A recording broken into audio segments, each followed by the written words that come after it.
जय सियाराम, जय बागेश्वर धाम।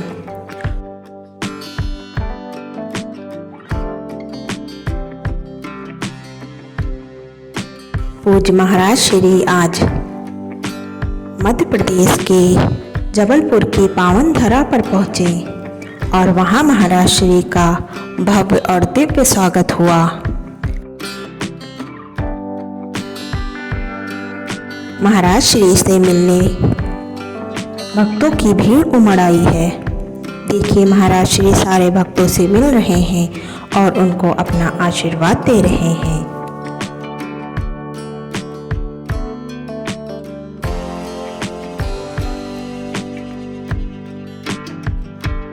महाराज जी के स्वागत के लिए देखिए कितनी सुंदर रंगोली बनाई गई है, फूलों से सजाया गया है।